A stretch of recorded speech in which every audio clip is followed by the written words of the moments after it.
Hi guys, today I'm going to be picking this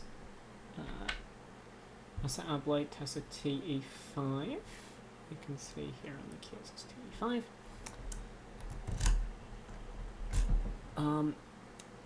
And before anything, I want to say that I find this lock more difficult than a lot of the locks I picked.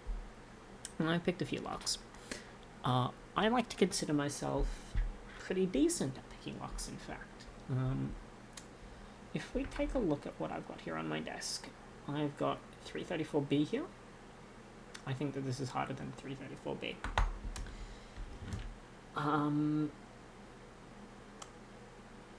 And how is it that something that is 5 pins with no spools, no serrated drivers, can be as or more difficult than, the 334B45, which has great tolerances, and, the Lockwood spools?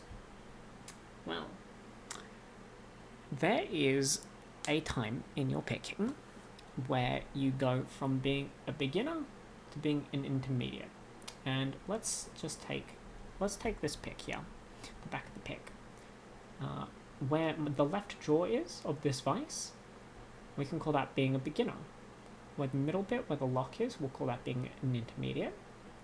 And where the tang begins to come in the right jaw, we'll call that being advanced.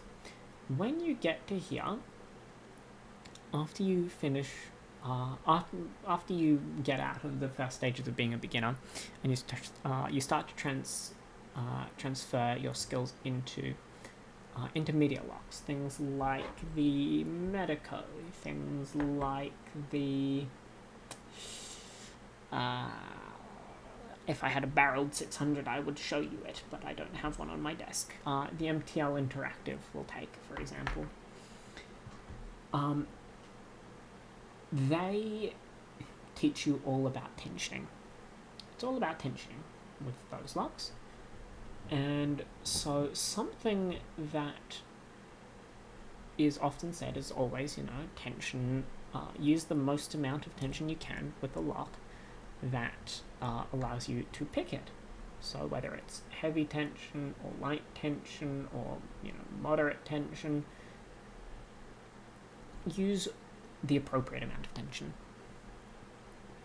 What you are never told, or at least that I've never been told,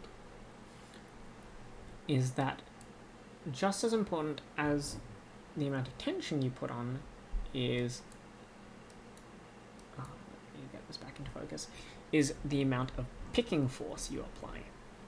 When you pick and you go through the lock, you can see this sort of movement. I'm using no tension, but this sort of movement, you're not going to pick either successfully or keep your tool very healthy for very long. So I'm going to give you an example.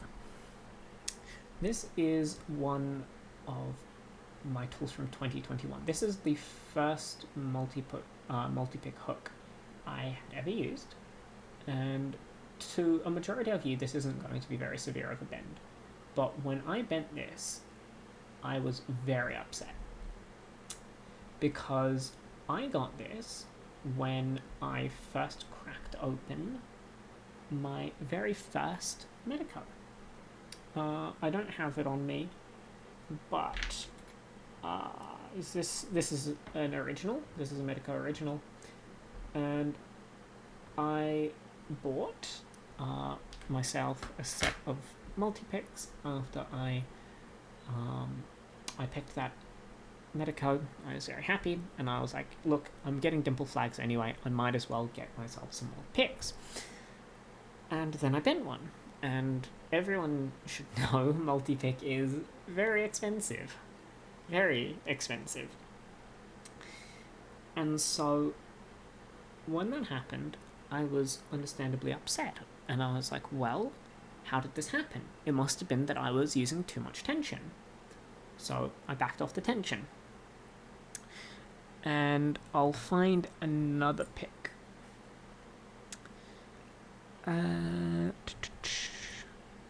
Is this the one? Yeah, this is the one.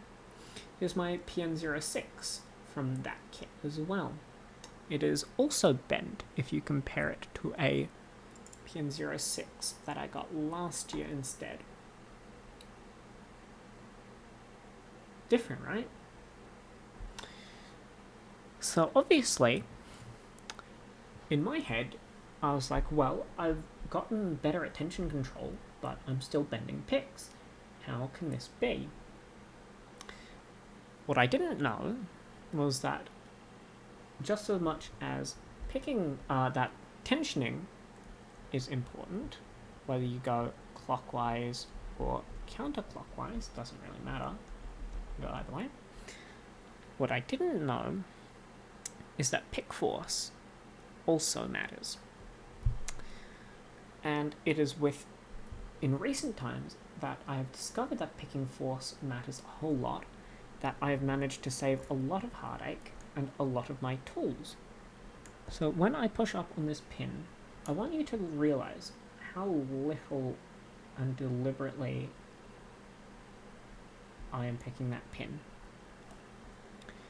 And you'll see me only use enough force to move the pin.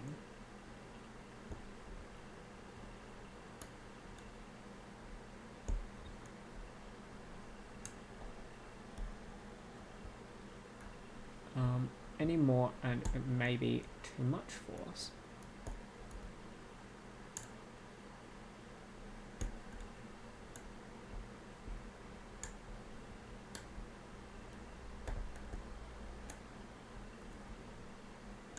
And so as I keep going in this lock, I want to make this about you guys thinking about your picking force. Whether it's too much, too little. I'm going to start using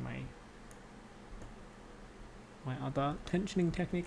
Whether it's too much or just enough. Whether you bend picks commonly enough that it might be a problem. You know, whether you damage the locks that you're trying to pick, that sort of thing, because you shouldn't be. Picking is a non-destructive method of entry and should be for your tools as well as your picks. Rather your tools as well as the lock, but most importantly your tools. Your tools, yes, you can always buy more, and yes, you're going to break them no matter what. But there's a lot that goes into the longevity of the life of your picks, of your tensioners, of everything that you use to pick locks. And it's worth knowing how to maximize the life of your picks, because obviously picks equal money, and money doesn't grow on trees. So I hope that this has been informative. I'm not going to gut this, it's pretty boring, it's just tapered pins on the top side. But I hope that this has been informative in your thought process.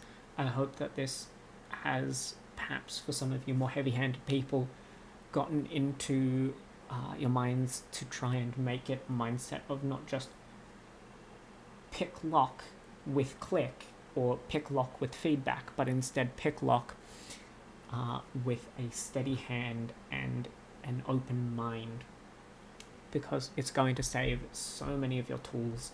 It's going to get you probably, more locks open, and if you pair it with the jiggle test, it will probably, you'll be able to feel all of your pin states so much more easily. So that was the Tessa Abloy TE5. Thank you for watching.